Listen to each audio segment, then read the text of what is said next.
I had a bad feeling about the nights my wife stayed late at work, so I pretended to fall asleep on the living room couch. While I was peeking, the pizza delivery guy saw me and whispered, "Sir, wait until the street light goes out. You will see and understand everything." When the street light finally flickered and went out, I stopped breathing at what I saw. "I'm glad to have you here. Follow my story until the end and comment the city you're watching from so I can see how far my story has reached. My name is Alan, and at 58 years old I thought I knew everything there was to know about my wife. Holly and I had been married for 32 years, and I believed we had built something solid, something real. But lately something had shifted in our house. Something I couldn't quite put my finger on until those Thursday nights started becoming a pattern I could no longer ignore. It began 3 months ago. Holly, who worked as an administrative assistant at a medical office downtown, suddenly started having what she called late meetings every Thursday. At first I didn't think much of it. Work demands change, responsibilities grow, and at 54, Holly was more dedicated to her job than ever.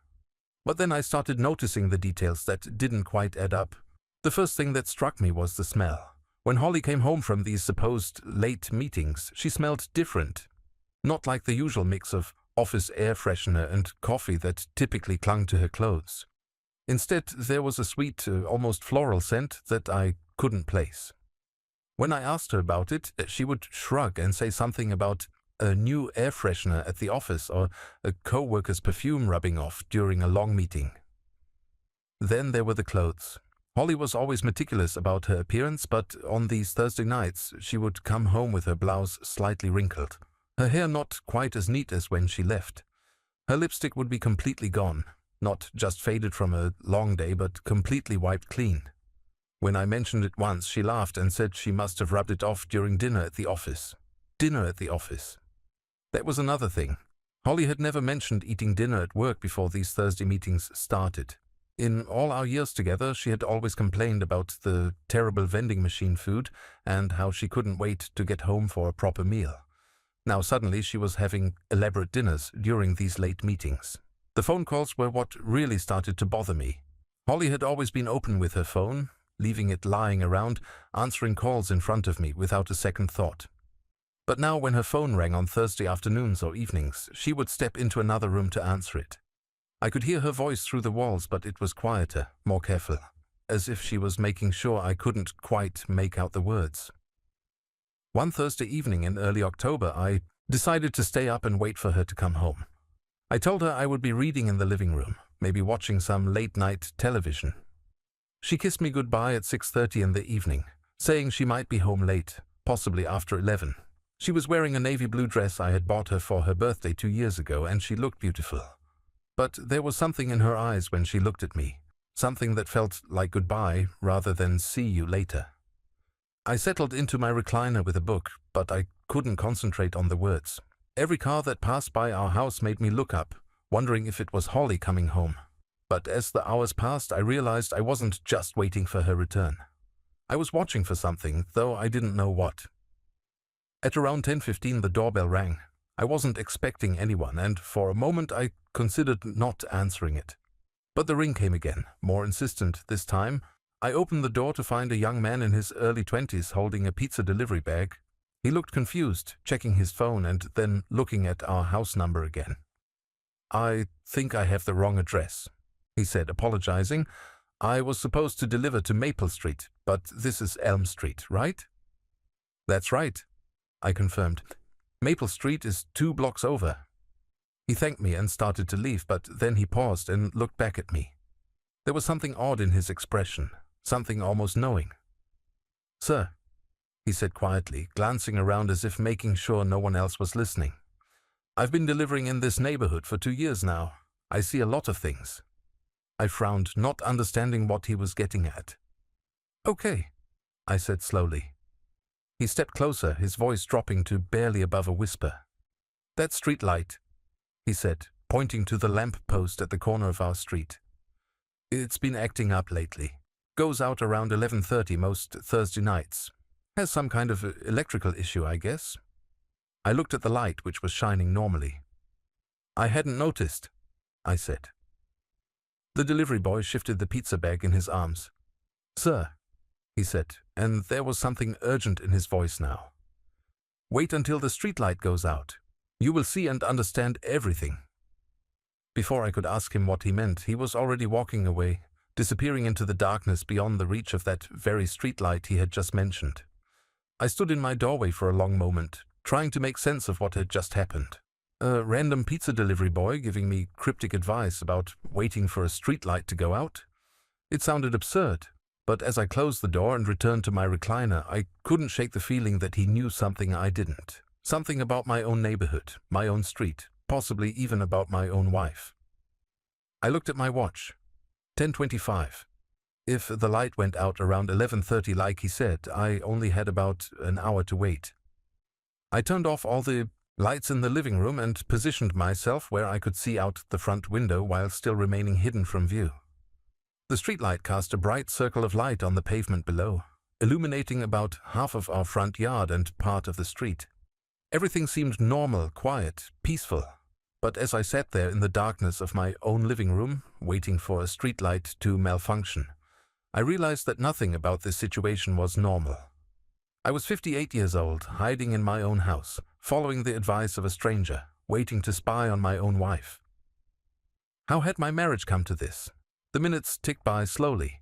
At 11 o'clock I heard a car engine in the distance and my heart rate picked up.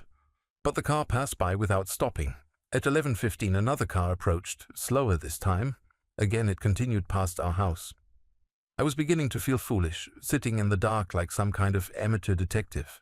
Then, at exactly 11:28, the streetlight began to flicker. As I watched the streetlight flicker like a dying candle, my mind began to wander through the past few months, picking up details I had somehow managed to overlook or explain away.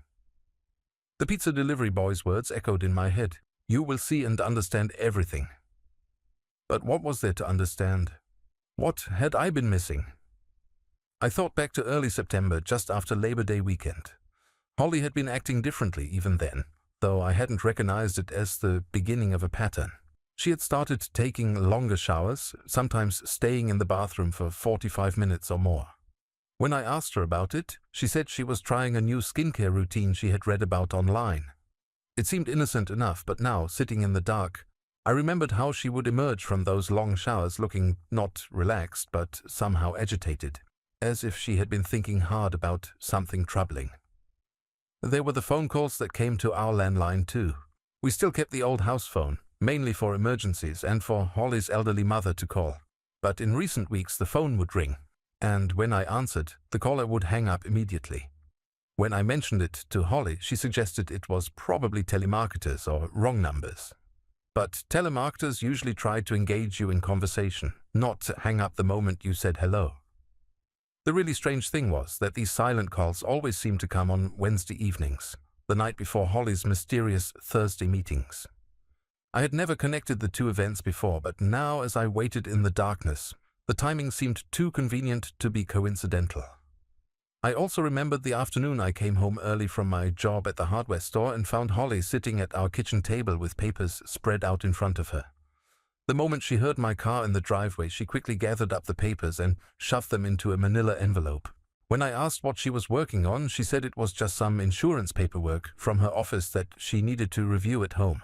But I had gotten a glimpse of those papers before she whisked them away. And they hadn't looked like insurance forms. They looked like legal documents with official letterheads and dense paragraphs of text. More importantly, I could have sworn I saw my name printed at the top of one of the pages. When I asked Holly about it, she insisted I must have been mistaken. The streetlight flickered again, more violently this time, and I forced myself to focus on the present moment. It was 11:31 and the light was clearly struggling to stay on. Each flicker lasted longer than the one before, leaving brief moments of darkness that seemed to swallow the entire street corner. During one of those dark intervals, I noticed something that made my blood run cold. There were other lights on in the neighboring houses, lights in windows where people appeared to be awake and watching. Mrs. Henderson next door had her living room curtains pulled back just slightly, and I could see her silhouette sitting in a chair facing the window. The Garcias across the street had someone standing at their upstairs bedroom window, looking down at the street. It was as if the entire neighborhood was waiting for something to happen when that street light went out. But what did they know that I didn't? How long had this been going on? And why had no one ever mentioned anything to me? I thought about the conversations I had had with neighbors recently, trying to remember if anyone had dropped hints or made comments that might make sense now. Last week, Mrs. Henderson had been watering her front garden when I was getting my mail, and she had made an odd comment about how quiet Thursday nights had become. At the time, I thought she was just making small talk about how peaceful the neighborhood was. But now I wondered if she had been hinting at something else entirely. The light flickered again, stayed dark for nearly 10 seconds this time, then came back on weakly. In that moment of darkness, I saw a car turning onto our street from the far end. It was moving slowly, almost cautiously, with its headlights dimmed. My heart started pounding as I realized this might be Holly coming home. But as the car got closer, I could see it wasn't Holly's silver Honda Civic. This was a dark sedan, something larger and more expensive looking. The car continued down the street at that same careful pace and pulled into the driveway of a house 3 doors down from ours. I watched as someone got out, but in the dim light I couldn't make out who it was or even whether it was a man or woman. What I could see, though, was that this person looked around carefully before walking to the front door, as if making sure no one was watching. The behavior struck me as strange, almost furtive. Who comes home to their own house looking over their shoulder like they're doing something wrong? The streetlight died completely then, plunging the entire corner into darkness. The only illumination came from the scattered porch lights and window lights from various houses, creating small pools of yellow light separated by deep shadows. It was in this darkness that I heard another car approaching. This time I knew it was Holly's car. I recognized the particular sound of her engine, the slight rattle that had been getting worse over the past few months. The car slowed as it approached our street, and I could see the familiar shape of her Honda Civic in the dim glow of a distant street lamp. But Holly didn't turn into our driveway. Instead, she continued past our house and pulled over to the curb about 50 feet down the street, in a spot where the broken streetlight left her car in complete shadow. She turned off the engine and just sat there. My hands were shaking as I watched my wife of 32 years sitting in her car outside our own house, clearly not wanting to be seen. What was she waiting for? Why wasn't she coming inside? And why was she parked in the darkest spot on the street? As if in answer to my questions, another car appeared at the far end of the street. This one I didn't recognize at all. It was a white pickup truck, newer looking, with tinted windows that made it impossible to see who was driving. The truck moved even more slowly than the first car had, and as it passed under the few working street lamps, I could see that the driver was looking carefully at each house number. The truck stopped directly in front of our house. A man got out of the driver's side, and even in the poor light, I could see he was tall and broad-shouldered. He wore dark clothing and moved with purpose, but there was something careful about his movements, almost stealthy. He didn't head toward our front door, though. Instead, he walked around to the passenger side of the truck and opened that door. That's when I saw Holly get out. My wife stepped out of a stranger's truck right in front of our house at 11:35 on a Thursday night, after telling me she would be in late meetings at work. She stood close to the man for a moment, and they appeared to be talking in low voices. Then, to my complete shock, she reached up and hugged him. This wasn't a polite, professional hug. This was intimate, familiar, the kind of embrace shared between people who knew each other well. The hug lasted for what felt like minutes, but was probably only 30 seconds. When they separated, the man handed Holly something, some kind of package or envelope that she tucked quickly into her purse. But that wasn't the end of it. The man walked to the back of his truck and began unloading something from the truck bed. It was dark and bulky, wrapped in what looked like a tarp or heavy blanket. Holly helped him carry whatever it was, and together they walked toward the side of our house, disappearing into the shadows of our backyard. I sat frozen in my recliner, my mind struggling to process what I had just witnessed. Holly hadn't been at work. She had been with this man, whoever he was, and now they were in our backyard with something they clearly didn't want anyone to see. The careful timing, waiting for the streetlight to go out, the secretive behavior, the way they moved in the shadows, none of this was innocent. And suddenly I realized that the other neighbors weren't just awake by coincidence. They were watching, waiting, just like the pizza delivery boy had told me to do. They knew something was happening on Thursday nights when that streetlight went dark. Something they had been observing for who knows how long. Whatever Holly and this stranger were doing in our backyard, I was about to find out. But first I had to decide whether I really wanted to know the truth about what my wife had been doing on those Thursday nights. Because something told me that once I learned the truth, nothing in my life would ever be the same again. I forced myself to move from the recliner to the window closest to our backyard, my legs feeling unsteady beneath me. The darkness outside seemed impenetrable, but I could hear voices coming from behind our house, Holly's voice and the deeper tone of a man. They were trying to speak quietly, but in the stillness of the night, sound carried further than they probably realized. I crept through our kitchen to the back door, my heart hammering so loudly I was sure they would hear it. The door had a small window that looked out onto our patio, and I positioned myself where I could see without being seen. What I witnessed in those next few minutes would haunt me for the rest of my life. Holly and the man had set up some kind of work light, the kind contractors use, but they had positioned it low to the ground and partially covered it, so it wouldn't attract attention from the neighboring houses. In that dim focused beam of light, I could finally see the man's face clearly. It was my brother Marcus. Marcus, who lived 200 miles away in Birmingham. Marcus, who I hadn't seen in over 6 months. Marcus, who had supposedly been going through a difficult divorce and financial troubles. Marcus, who had asked to borrow $5,000 from me last Christmas. Money I had given him without hesitation because he was family. But seeing him here in my backyard, in the middle of the night, with my wife carrying mysterious packages, this wasn't a social visit or a cry for help. This was something planned, something secretive, something that required the cover of darkness and a broken streetlight. I watched in horror as they unwrapped what they had been carrying. It wasn't just one package. There were several items wrapped in heavy plastic and duct tape. The way they handled these bundles, carefully and methodically, suggested they had done this before. This wasn't their first time in my backyard on a Thursday night. Holly pulled out a folding shovel from one of the bags Marcus had brought, the kind campers use for digging fire pits. But they weren't planning a campfire. Marcus began clearing away leaves and debris from a spot near our garden shed, a spot that was hidden from view of the neighboring houses by our privacy fence.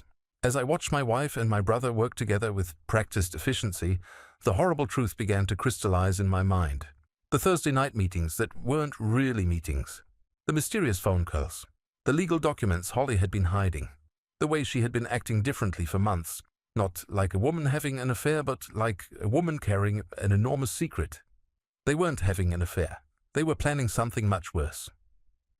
I listened as they spoke in hushed tones while they worked. "How much longer do you think we need?" Holly asked, and her voice sounded strained, nervous. "Not much longer," Marcus replied. "Once this is buried deep enough, we'll be ready for the next phase." Next phase. The words sent ice through my veins. "Are you sure he won't notice anything?" Holly asked. "He's been acting suspicious lately, asking more questions." Marcus paused in his digging. "Has he said anything specific?" "No, but he's been watching me more carefully. Last week he asked me directly about the Thursday meetings. Wanted to know exactly who I was meeting with and what we were discussing." "What did you tell him?" "The same thing I always tell him. Boring office stuff, budget meetings, nothing he would be interested in." But I could see in his eyes that he wasn't completely buying it anymore. Marcus resumed his digging. "We stick to the plan. Everything is already in motion. The paperwork is filed. The insurance policies are updated. And after tonight, all the evidence will be buried where no one will ever find it." Insurance policies. My blood turned to ice as I realized what they were talking about. I thought about my life insurance policy, the one Holly had encouraged me to increase just last year. She had said it was important to make sure she was taken care of if anything happened to me. At the time, it had seemed like responsible financial planning. Now I understood it was something much more sinister. I watched them bury what looked like documents, small electronic devices, and several items I couldn't identify in the dim light. Whatever they were hiding, it was evidence of something they definitely didn't want discovered. "The doctor said the medication will take about 2 weeks to fully take effect," Holly said as they began filling in the hole. "After that, it should look completely natural. Heart failure in a 58-year-old man with a family history of heart disease. No one will question it. Medication. Heart failure. Family history." The pieces were falling into place with terrifying clarity. My father had died of a heart attack at 61. My grandfather had died of heart disease at 59. Holly was right. If I suddenly developed heart problems and died, it would seem like unfortunate genetics rather than foul play. But what medication was she talking about? I didn't take any regular medications. Then I remembered the vitamins Holly had been encouraging me to take over the past few months. She had said she was worried about my health, especially given my family history, and that these particular supplements were designed to support heart health. I had been taking them faithfully every morning, trusting my wife to look out for my well-being. Those weren't vitamins. They were poison, slowly weakening my heart, preparing my body for the natural death they had planned for me. "What about the money transfer?" Marcus asked as they packed up their tools. "When do we execute that part?" "The papers are already signed," Holly replied. "I forged his signature months ago, and I've been practicing it until I can do it perfectly. The moment he's declared dead, I inherit everything. The house, the life insurance, his pension, everything. And according to our agreement, you get 40% of the total." 40%? I did some quick mental math. My life insurance policy was worth $200,000. My pension was worth approximately $300,000. The house was worth another $150,000. My various savings and investment accounts totaled around $100,000. They were planning to split roughly $750,000 after murdering me. Marcus was getting $300,000 to help my wife kill me. My own brother was willing to murder me for money. "And you're sure about the timeline?" Marcus asked as they finished cleaning up their work area. "The doctor said 2 to 3 weeks maximum," Holly said. "The medication builds up in his system gradually, so it will look like his heart just gave out from accumulated stress. No traces of anything unusual in his bloodstream by the time anyone thinks to test for it." They had a doctor helping them. This wasn't just a conspiracy between my wife and my brother. There was a medical professional involved, someone who had provided them with whatever drug they were using to slowly kill me. I backed away from the window, my mind reeling. I needed to get back to the living room before they finished in the backyard, and Holly came inside. She couldn't know that I had seen anything or heard anything.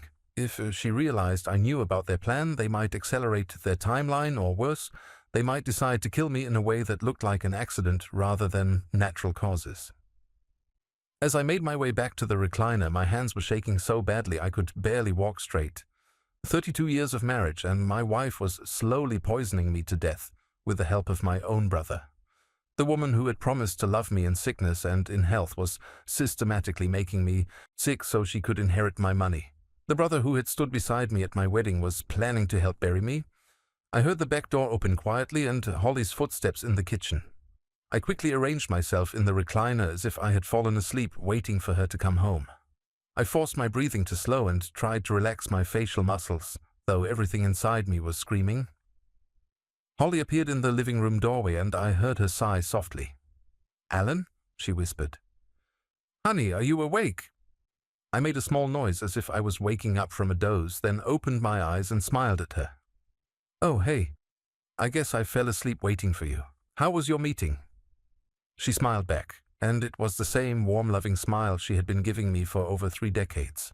Looking at her now, knowing what I knew, it was impossible to believe that this woman who seemed so genuinely caring was planning my death. "It was long and boring," she said, walking over to kiss me on the forehead. "Budget discussions, staffing issues, you know how it is. I'm sorry I'm so late." Her lips on my forehead felt like ice, even though they were warm. This woman who was kissing me goodnight was the same woman who had just spent the evening bearing evidence of my planned murder. "It's okay," I managed to say. "I understand work can be demanding." She studied my face for a moment, and I wondered if she could see the terror I was trying to hide. "You look pale," she said, concern in her voice. "Are you feeling all right?" The irony was staggering. She was expressing worry about my health while actively destroying it. "Just tired," I said. "I think I'll head up to bed." "Good idea," she said. "Don't forget to take your vitamins in the morning. You know how important they are for your heart health." I nodded and kissed her cheek, tasting the betrayal on her skin. "I won't forget," I promised. As I walked up the stairs to our bedroom, I realized that I was now living in a horror movie of my own life. Every morning when I took those vitamins, I was participating in my own slow execution. Every kiss goodnight was a kiss from my would-be killer.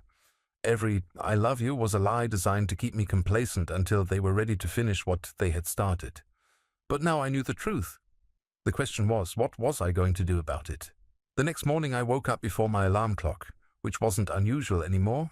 Over the past few months I had been sleeping more poorly, waking up multiple times during the night, feeling anxious and disoriented. I had attributed it to stress from work and getting older, but now I understood it was likely another side effect of whatever medication Holly was feeding me. She was already downstairs making coffee, humming softly to herself like she always did in the mornings. The normalcy of it was jarring after what I had discovered the night before. I could hear her moving around the kitchen, preparing breakfast, getting ready for another day of playing the loving wife while slowly killing her husband. I stood at the top of the stairs for a moment, trying to gather my courage.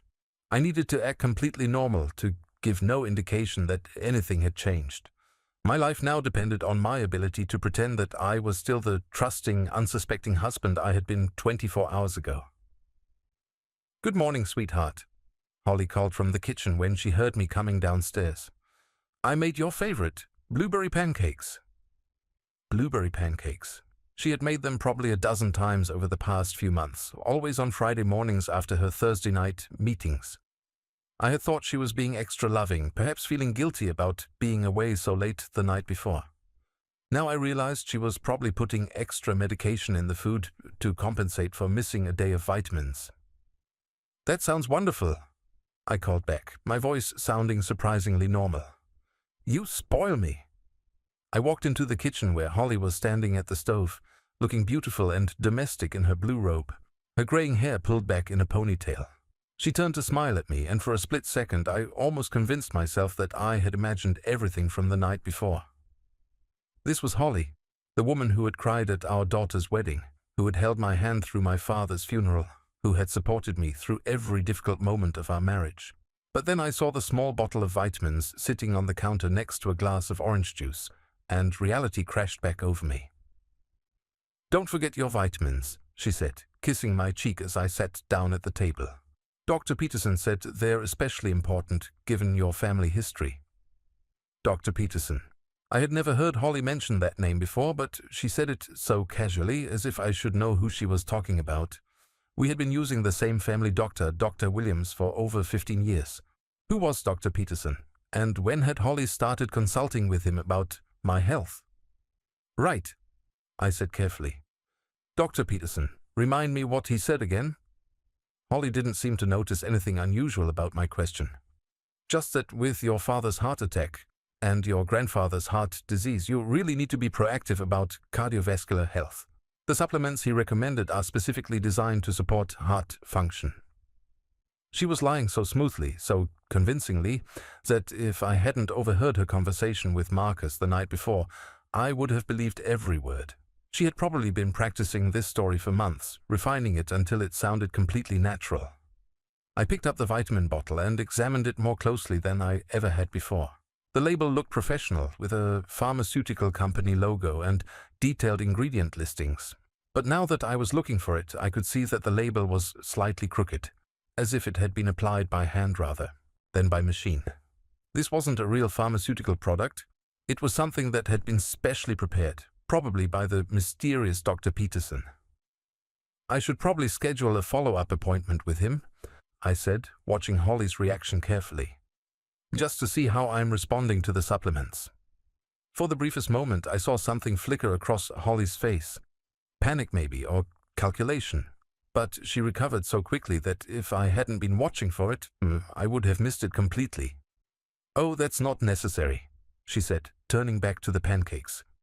"Dr. Peterson said the supplements are perfectly safe for long-term use. No monitoring required. Besides, you know how busy doctors are. He specifically said not to bother with follow-up appointments unless you experience side effects." Of course he had said that. They couldn't risk having me actually meet this Dr. Peterson and potentially discover that he wasn't really a doctor at all, or that he was involved in their plot to kill me. I forced myself to take the vitamins, swallowing them with the orange juice, knowing that I was ingesting poison but unable to refuse without arousing suspicion. As the pills went down my throat, I made a silent promise to myself that this would be the last time. I needed to figure out how to stop taking them without Holly noticing. During breakfast, I tried to gather more information without seeming suspicious. You know, I've been thinking about my health a lot lately, I said between bites of pancakes. Maybe I should update my will, just to make sure everything is in order. Holly's fork paused halfway to her mouth. Your will? Why would you be thinking about that? Well, you know, with the family history and everything, it seems responsible to make sure all our paperwork is current. When was the last time we reviewed our life insurance policies? Oh, Alan, Holly said, her voice taking on a slightly patronizing tone. You're being morbid. You're only 58 years old, and you're in good health. There's no need to start thinking about wills and insurance policies. But I could see in her eyes that she was thinking about exactly those things. She knew down to the dollar how much my death would be worth, because she had probably been calculating it for months. I suppose you're right, I said. I just want to make sure you're taken care of if anything ever happens to me. Nothing is going to happen to you, Holly said firmly. Not for many, many years. And when that time comes, hopefully when we're both very old, yes, I'll be fine. We've made sure of that. We've made sure of that.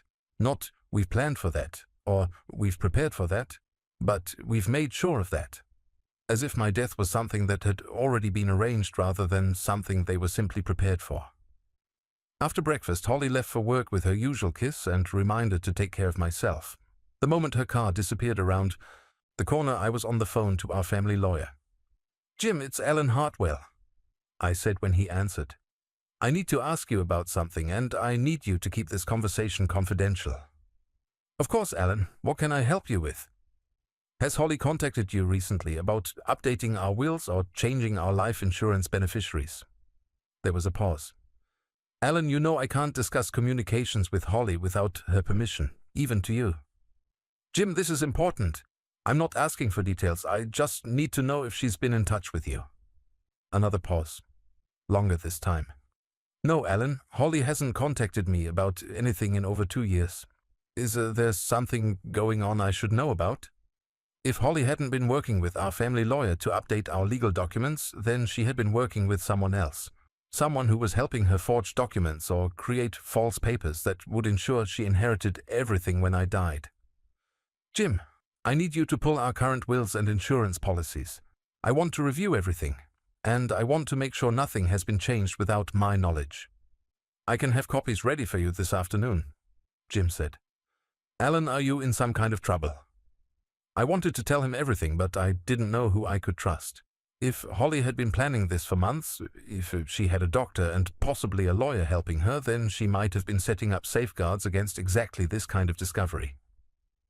I'll explain when I see you, I said. Can you have everything ready by 3 o'clock? After I hung up with Jim, I called in sick to work. I needed time to think, to plan, to figure out how to stay alive long enough to expose what Holly and Marcus were doing. I also needed to search the house. If they had been planning this for months, there might be evidence hidden somewhere. Communications with Dr. Peterson, forged documents, information about the medication they were using. I had to be careful, though. If Holly came home unexpectedly and found me going through her things, it could accelerate their timeline. I started in Holly's home office, the small room where she paid bills and kept her personal papers. At first glance, everything looked normal. But when I started examining her files more carefully, I found a folder labeled medical information that I had never seen before. Inside were documents that made my blood run cold. There were copies of my medical records from Dr. Williams, but they had been altered. Someone had added notes about heart palpitations, chest pain, and shortness of breath. Symptoms I had never reported because I had never experienced them. There were also prescription records for medications I had never taken, all related to heart conditions. They weren't just planning to kill me.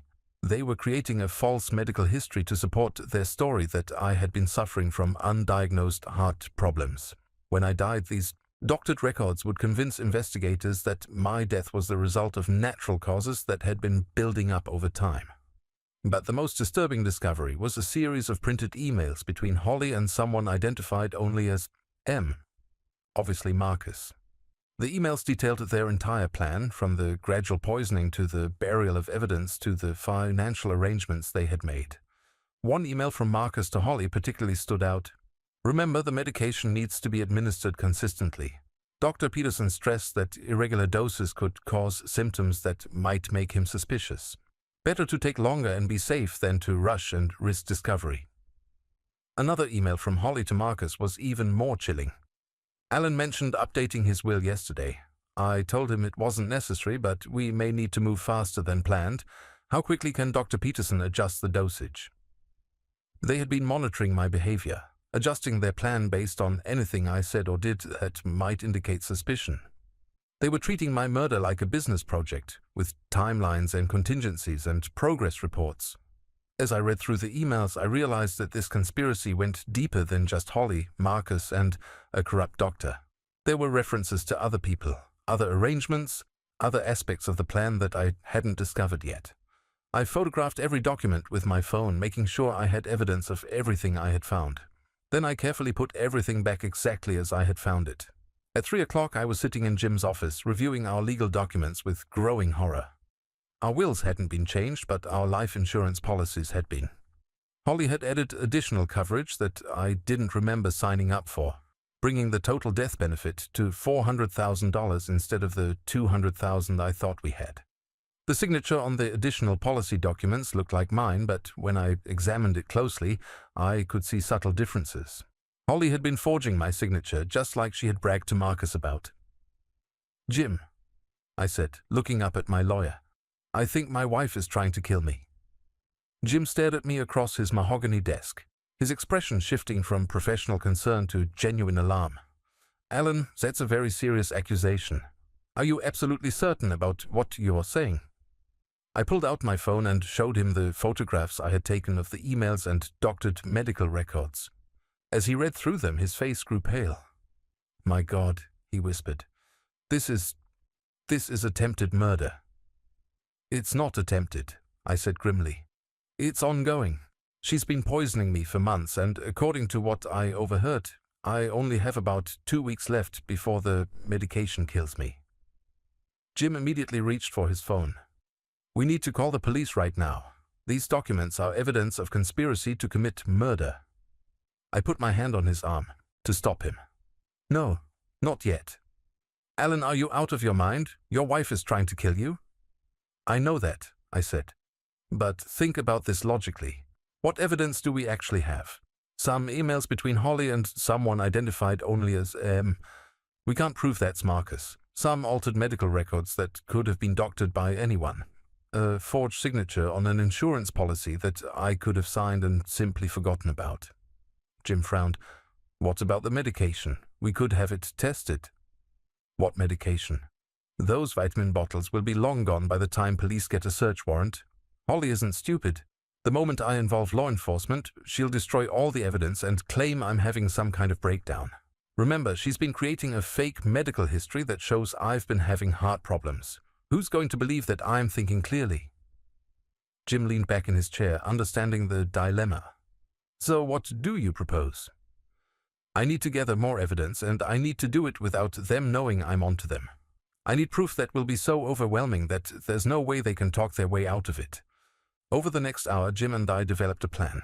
First, I would continue taking the vitamins, but I would immediately vomit them up afterward when Holly wasn't around.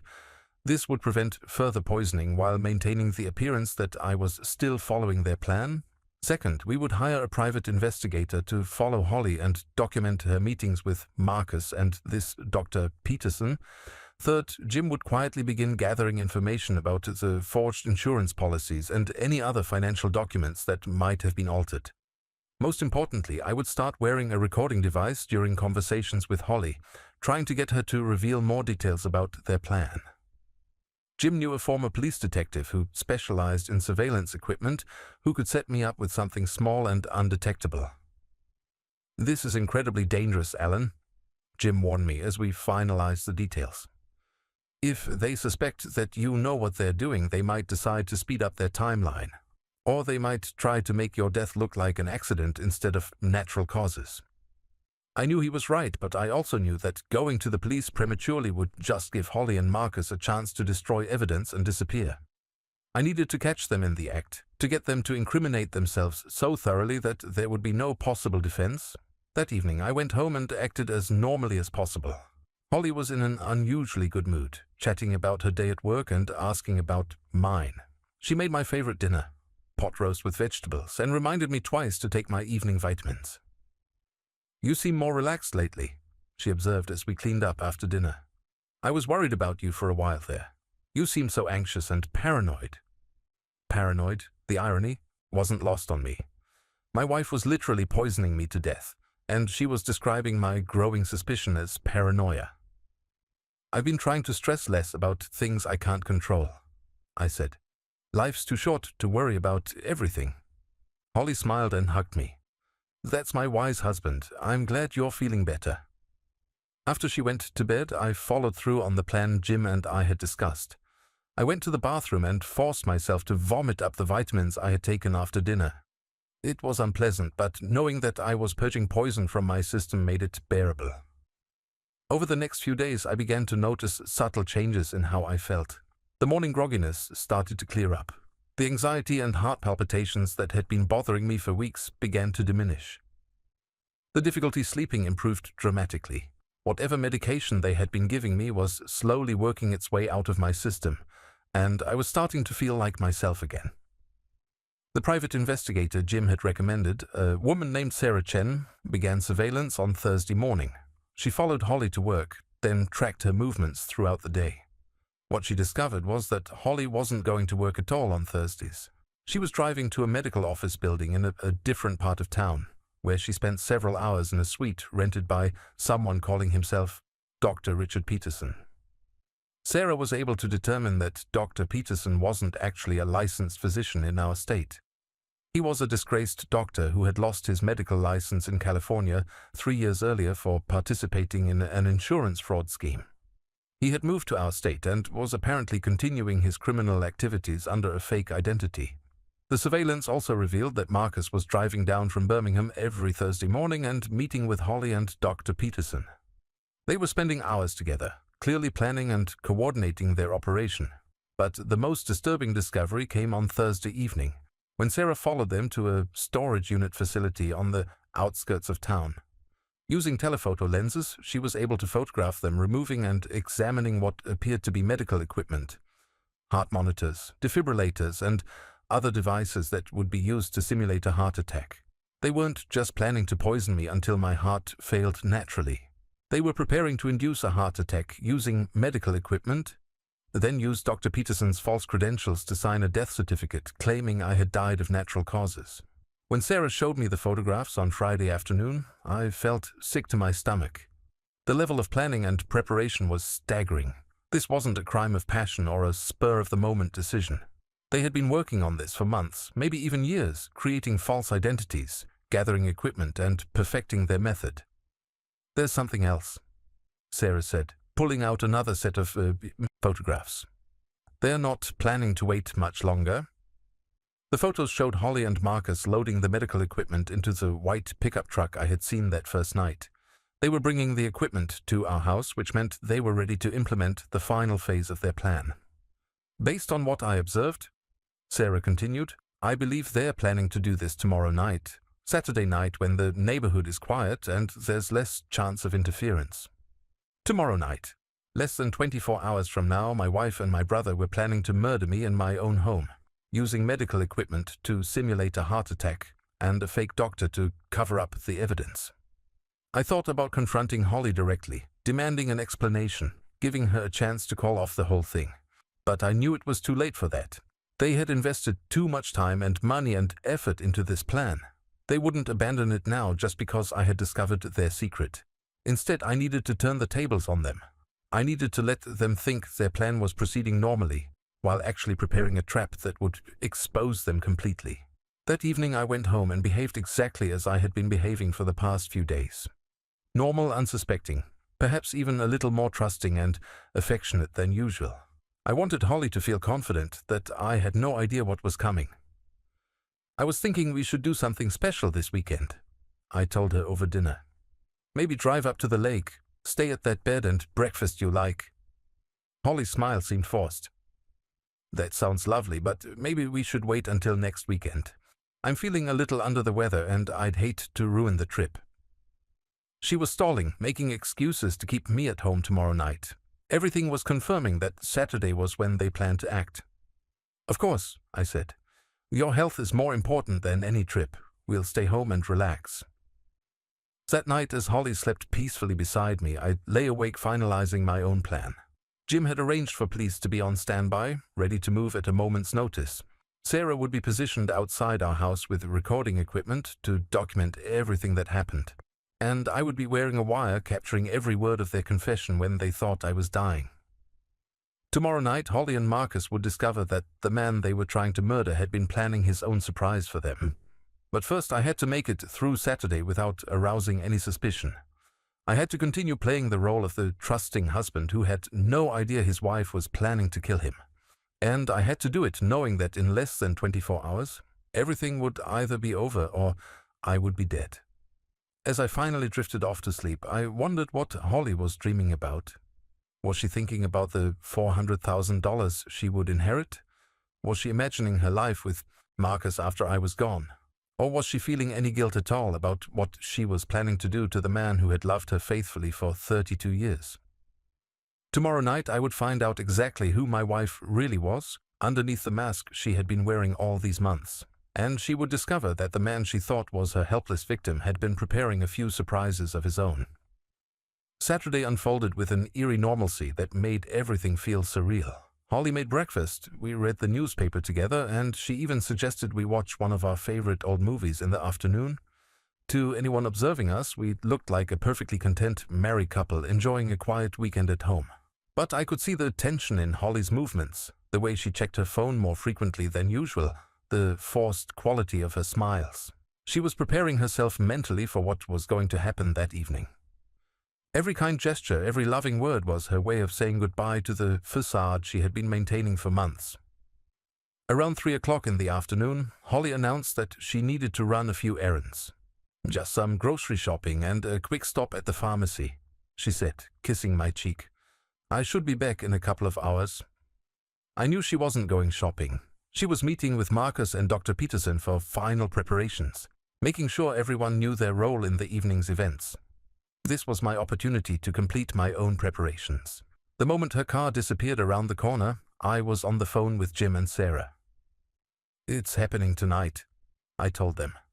Holly just left for what she's calling errands, but based on the surveillance, this is when they do their final planning.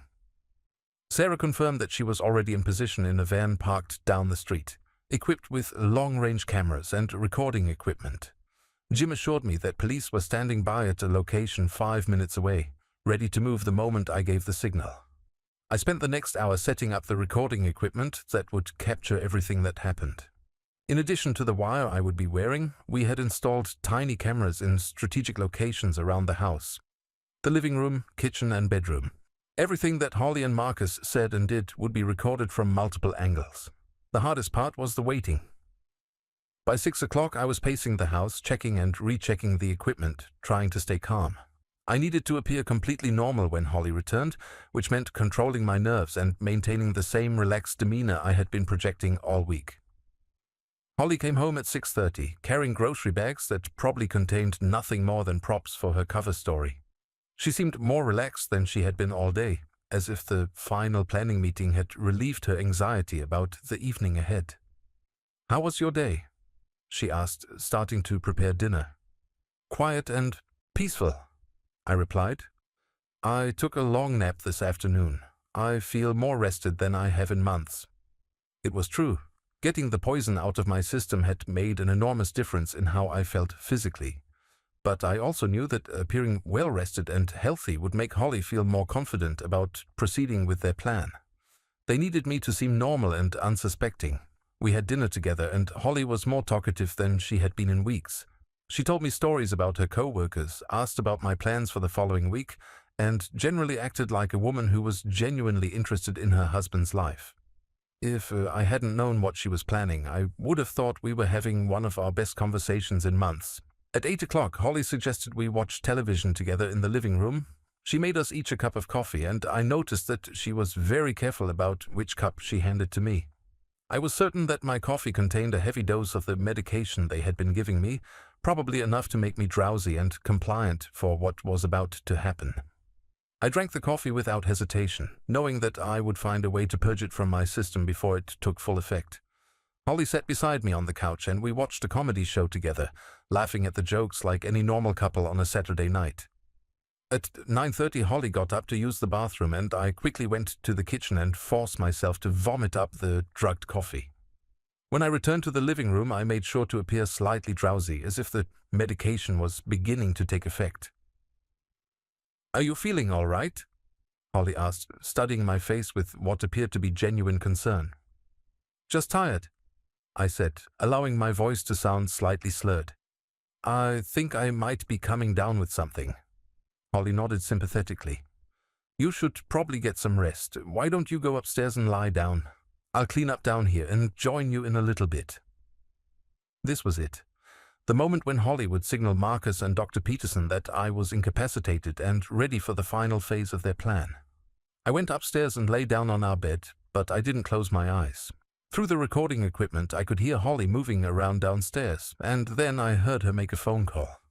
"He's ready," she said quietly. "He drank the coffee about 30 minutes ago, and he's already showing signs of drowsiness. Yes, he's upstairs in the bedroom. You can come in through the back door. I'll leave it unlocked." 10 minutes later, I heard the back door open, followed by hushed voices in the kitchen. Marcus had arrived, and based on the equipment Sarah had observed them loading, Dr. Peterson was probably with him. I listened as they moved through the house, setting up their equipment in the living room directly below our bedroom. I could hear the soft hum of electronic devices being powered on, the rustle of medical supplies being arranged. "How long before he's completely unconscious?" I heard Marcus ask. "Dr. Peterson said the dosage I gave him should have him under within another 15 minutes, Holly replied. "Once he's out, we'll have about an hour window to complete everything before the medication starts to wear off." An hour. They were planning to spend an hour using medical equipment to simulate a heart attack, then position my body and create a scene that would convince investigators I had died of natural causes in my sleep. "What about afterwards?" Marcus asked. "How long before someone finds the body?" "I'll wait until Monday morning," Holly said. "I'll call in sick to work, then around noon I'll go upstairs and discover him. I'll call 911 and by the time paramedics arrive, rigor mortis will have set in. Dr. Peterson's death certificate will show cardiac arrest due to underlying heart disease." They had planned every detail, right down to the timing of when my body would be discovered. Holly was going to spend an entire day in the house with my corpse, waiting for the optimal time to play the role of the grieving widow. I heard footsteps coming up the stairs. This was my signal to Jim and the police that it was time to move. I pressed the small button on my recording device that would send an alert to Sarah's van, then arranged myself on the bed as if I was unconscious. Holly entered the bedroom first, followed by Marcus and a man I didn't recognize who must have been Dr. Peterson. They approached the bed cautiously, and Holly reached out to check my pulse. "He's out," she whispered. "Pulse is strong but slow. Perfect." Dr. Peterson moved to the other side of the bed and began attaching electrodes to my chest. The equipment he was using looked sophisticated and expensive. Definitely not something you could buy at a medical supply store without proper credentials. "This will simulate a massive coronary event," Dr. Peterson explained in a clinical tone. "The electrical patterns will cause actual cardiac arrest, but it will appear completely natural on any subsequent examination. The medication in his system will prevent any chance of resuscitation. They were going to electrocute me, not just poison me or smother me, but actually stop my heart using medical equipment." The coldness of it, the technical precision, made it even more horrifying than I had imagined. "How much will this hurt?" Holly asked, and for a moment I thought I heard a trace of uncertainty in her voice. "He won't feel anything," Dr. Peterson assured her. "The medication has him completely unconscious, and even if it didn't, cardiac arrest is typically instantaneous. No suffering." Marcus moved closer to the bed. "Are you sure this will look natural? No signs of external trauma?" "The electrode marks will be completely undetectable after I remove them," Dr. Peterson said, "and the electrical signature will match that of a natural heart attack. Perfectly. I've done this before. He had done this before. Dr. Peterson wasn't just a disgraced doctor helping with his first murder. He was a serial killer who specialized in making deaths appear natural. Just to be clear about our agreement, Marcus said to Holly. I get 40% of everything, the life insurance, the house sale proceeds, all of it. 40% of $400,000 is $160,000, Holly replied, plus half of whatever the house sells for. That should be at least another $50,000. You're looking at over $200,000, Marcus. And Dr. Peterson gets his $50,000 fee, as agreed, Marcus continued. $50,000 is a bargain for this kind of service, Dr. Peterson said. Most people in my position charge considerably more.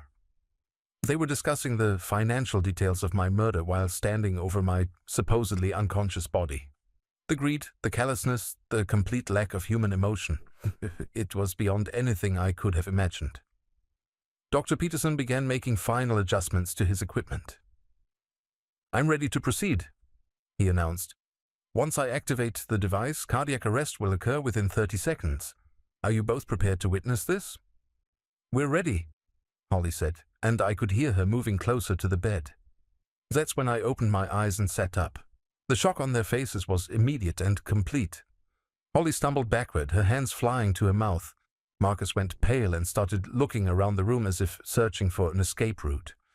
Dr. Peterson froze with his hand on the electrical device. Surprise, I said calmly, pulling the recording wire from under my shirt. I heard every word. Before any of them could react, the sound of sirens filled the air, growing louder as police cars approached the house. Sarah had received my signal and called in the cavalry. Alan, Holly stammered. What? How are you? Awake? I finished for her. I stopped taking your poison vitamins a week ago, Holly, and I've been recording everything you've said and done. The sound of heavy footsteps on the stairs announced the arrival of the police. Within seconds, our bedroom was filled with armed officers, shouting commands for everyone to get on the ground. As they handcuffed Holly, she looked at me with an expression I had never seen before, pure hatred. You were supposed to die, she hissed. You were supposed to be dead by now. Sorry to disappoint you, I replied. But I had other plans. Marcus was already in handcuffs, and Dr. Peterson was being read his rights. The medical equipment was being photographed and collected as evidence. Everything they had planned to use to kill me was now proof of their conspiracy to commit murder. As the police led them away, Holly turned back one final time. 32 years, Alan, she said. 32 years I wasted on you. No, Holly, I corrected her. 32 years you pretended to love me while planning to kill me. The waste was all on your side. 6 months later, I sat in a courtroom and watched as the judge sentenced Holly to life in prison without the possibility of parole. Marcus received 25 years for conspiracy to commit murder. Dr. Peterson, who turned out to have killed at least 3 other people in similar schemes, was sentenced to death. The house felt different after everything that happened. Too many memories, too many ghosts. I sold it and moved across the country to Oregon, where I had always wanted to live but never felt free to go. I bought a small cabin near the coast with no neighbors close enough to see my lights at night. There are no street lights here, no mysterious delivery boys with cryptic warnings. Just the sound of the ocean and the knowledge that I survived something that should have killed me. Sometimes I wonder what would have happened if that pizza delivery boy hadn't warned me to watch for the street light to go out. Would I have discovered Holly's plan in time? Would I be dead now, buried somewhere while she and Marcus spent my money and congratulated themselves on the perfect crime? But I don't dwell on those thoughts. Instead, I focus on the future I never expected to have. A life free from poison, free from lies, free from the woman who spent 3 decades pretending to love me while planning my death. The streetlight never went out for me. Instead, it illuminated the truth just in time to save my life.